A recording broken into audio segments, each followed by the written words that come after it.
like a makeshift memorial right in front of the entrance here.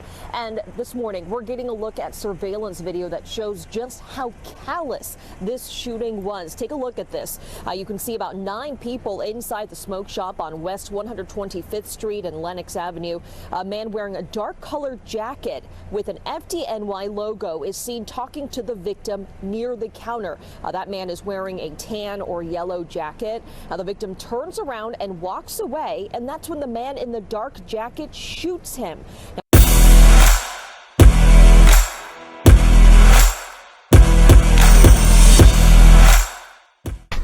1,500 illegal smoke shops in New York City.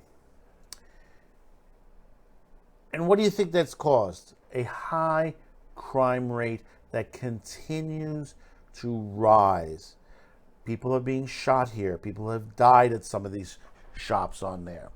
And some of these shooters have already shot other people or have been out on bail for other shootings, including shooting at police officers. So what does that tell you? That tells you we have a big problem here in New York City. And I said this in another video before. The cannabis recreational law that was put into effect here in New York City by Kathy Hochul is a failure. It's a total failure because it's not going to stop the illegal trade. And the thing about it is, with this illegal trade, it brings up other things. Vape pens and non-tax cigarettes as well are being sold at these smoke shops. And also edibles that are being sold to children. Okay? These edibles have put children to the hospital. They say, well, no, there's nothing wrong with cannabis. People don't OD on cannabis.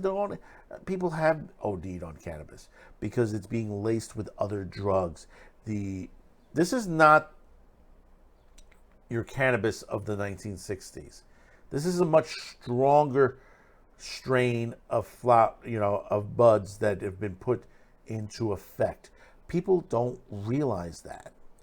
When you see these names that they throw on there, it's because they've increased the THC levels on these cannabis plants. And that's a danger in itself. We didn't learn from the 80s with the crack and the opioid situation. Look where we are with opioid. Crack is back on the streets again, heavily. People are dying of it again.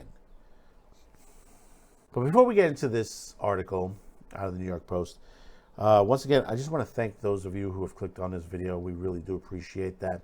But take this moment, and if you haven't yet, let's hope I've earned your subscription today. Hit that subscription button. Also, give us a like. Hit that notification bell.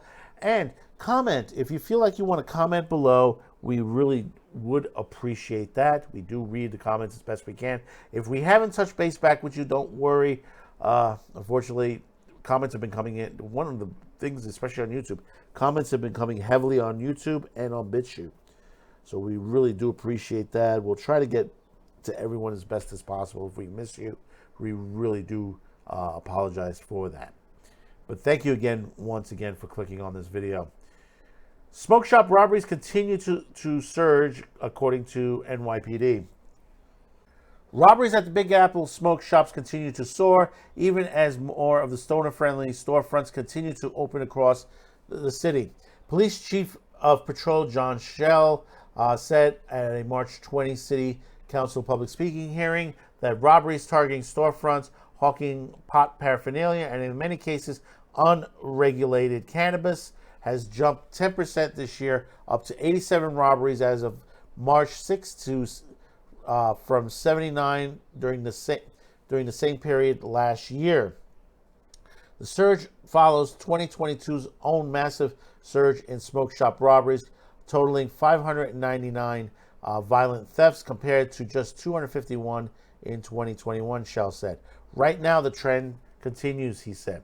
Smoke shops also continue to sprout up like weeds across the city with an increase of 1,590 this month, the top cop noted. News about the crime spike came days after a worker was fatally gunned down during a botched Queen Smoke robbery, in the latest bloody trend that have left employees on the edge. I think about it every day that this could happen to anyone, said Smoke City employee Yusuf Ali, 20, who was pepper sprayed by thieves at a lower Manhattan smoke shop where he worked earlier this year. I've asked to have security guards. That's the best thing to have these days. Some illegal cannabis shops have begun arming themselves with BB and pellet guns, which could lead to further bloodshed, according to New York City Sheriff Anthony Miranda. BB guns and pellets are not gonna stop someone. The guys who are robbing these places are armed heavily. We recovered a number of types of firearms, things that look real, Miranda told the Post. If it looks real, then the person trying to rob you, then they're going to anticipate that it is real. They might be firing back at you with real bullets. The unending increase in smoke shops come despite various efforts by the city officials and agencies to crack down on illegal pot shops, which have been hampered by lax law enforcement and paltry fines. And of course, a district attorney that refuses to basically prosecute these, pushing them from felonies to basically misdemeanors and letting these guys out. The last shooting at the smoke shop on there, we found out this guy was already out for another 2 instance shootings, one that hasn't even gone to trial yet, that he was out on $30,000 bail. Mayor Eric Adams triumphed the creation of the Cannabis Task Force, which included the Sheriff's Office, NYPD, and the City of Consumer Affairs, to snuff out businesses brazenly selling weed without a license. Manhattan DA Alvin Bragg also promised his office will begin evicting procedures against unlicensed weed dispensaries. See, and you notice that's what he's doing. He's just, we'll evict them. They'll evict them, they're going to move elsewhere. Doesn't stop them. Our investigation into illegal cannabis shops are ongoing, and we're actively gathering evidence with our law enforcement partners, the DA spokesman said. Our investigation incidents of robberies at smoke shops throughout Manhattan continues as well. Susan Emily, head of the West 44 Better Block Association, said that the proliferation of smoke shops in her Hell's Kitchen, combined with the spike in robberies in stores, have many residents on the edge. We already had a public safety concerns before this, and it just exacerbates the overall safety concern of citizens that things are not getting any better. This is exactly what was going to happen if you legalize marijuana. It's exactly. People said, no, everything, it'll get rid of the illegal trade. No, it's strengthened the illegal trade. It has strengthened it. It is making money. This is why. Go to California. Ask those guys. They have to go rings around and go through the illegal trade just to make any money. And not even telling that basically, you have to remember, a lot of the stuff that's sold here is taken out of state to states across that do not have these rules and regulations. I don't think Connecticut has one, in Pennsylvania. You know that they're skipping into other states. Why? Because they're doing it from California as well. I would have been fine with a medicinal marijuana law that it had to be done through specific pharmacies and done by a properly licensed doctor, not something, the corner store emergency doctor on the side. No, an actual doctor that will give you a proper prescription for it. Not this recreational bullshit. It's not going to stop. The surge will continue. And the thing about it is, you see Alvin Bragg saying, well, we'll evict them. Evicting them is nothing. Evicting them is kicking them out of one place. They're going to move to another. They're going to open another and another and another. They continue. As much as you shut one, it's like a hydra. You cut one head, 3 more will grow up. Afterwards. This is something that's not, you're not doing it right. You have to prosecute heavily. This is what run me out of the cigarette business. Because of all the stores that were selling that they're selling untaxable cigarettes in their stores. This is what put my family out of the business. This is years ago. This is back in the late 80s that we were in the business, and it just basically didn't work out in the end. We had our clients, but it wasn't enough to keep us in business, because they kept coming back to us and saying, like, hey, listen, this other place is giving us cheaper, and we can't do that because there are rules and regulation as far as pricing, and we have to go by that. We have to go by what the feds and the state tells us. And the other problem is that these illegal are selling kids all these edibles, and that's a danger in itself. They're the edibles are putting kids. There's been a large amount of kids, and this is the mainstream media is not telling you, that are ending up in emergency rooms on a constant basis. A lot of this stuff looks like Fruit Loops and brown Hostess brownies and shit like that. The labels look the same. Those companies need to start suing.